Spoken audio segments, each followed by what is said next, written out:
help all the King's men. Now, when you come to recruiting, how do you recruit young men for this? I mean, recruitment isn't automatic. What are some of the efforts? Well, what we do, we have a partnership, a very good partnership with the Metro Parks and Recreation Centers here. What we have been able to do was we went into the park system and we're able to recruit boys from the 22 facilities that they have here in Nashville, Tennessee, in Davidson County. So we can go into these community centers and we can just do recruiting there. Also, what we've done is we created a partnership with the Metro Police Department, the Youth and Children's Services Department. And what they do is when kids get in trouble out in the streets and they receive citations, they kind of look through those citations and match it with our target student profile, and they send kids to us. Again, if you go to our website, on our homepage, there's a link that says Nominate a King today.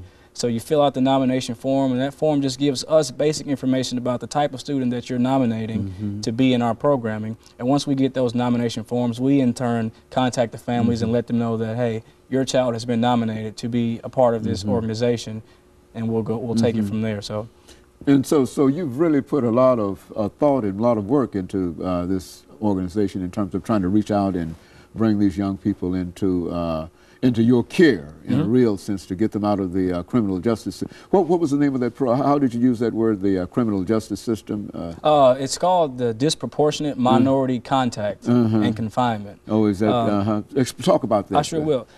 Disproportionate Minority Contact, it talks about the unreasonable amount of African American and, well, more so minorities that come into contact with the juvenile court. All the King's men, we just choose to target, African Americans because I'm an African American man. I'm very proud to be an African American man. There's a real need for it. A lot of times I deal with people who think it's all about an issue of race, when it's really not so much about an issue of race, more so than it is about an issue of equality for all people. A lot of times, especially in DMC cases, a lot of African American students, boys or girls, they get treated differently for the same types of crimes or just acts of unruly behavior, but they'll get treated more harsh than the other students that are committing the same things. And that's one thing that we're actually trying to do. We feel like if we keep these boys out of the juvenile court system, period, they won't be subjected to, what is known as institutionalized racism. And that's what DMC is, a national problem. This is not something that just affects the Nashville community, but this is a national problem. So we've joined in the effort to help reduce DMC in the African American community.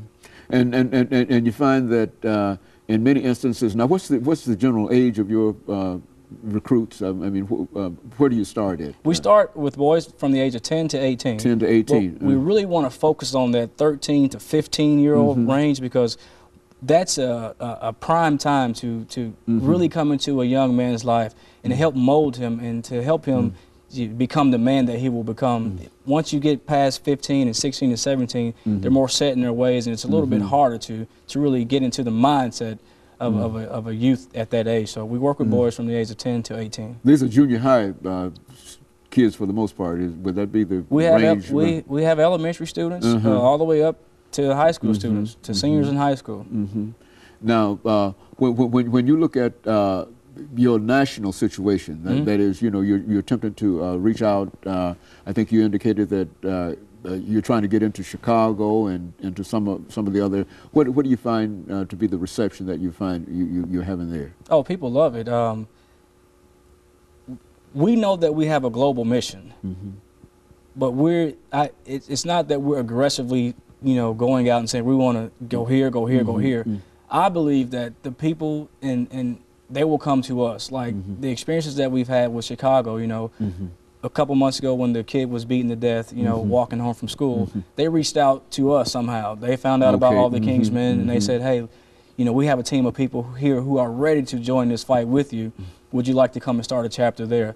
That's just the evolution of us growing. One thing that's very important for me to mention is that we have a partnership here with the Collegiate 100 Black Men of Tennessee State University. Good, very good. And that's another way that we plan to grow. There's many Collegiate 100 Black Men chapters all across the nation. And what we can show these chapters is, hey, we've had this partnership working here in Nashville. These are the results of it.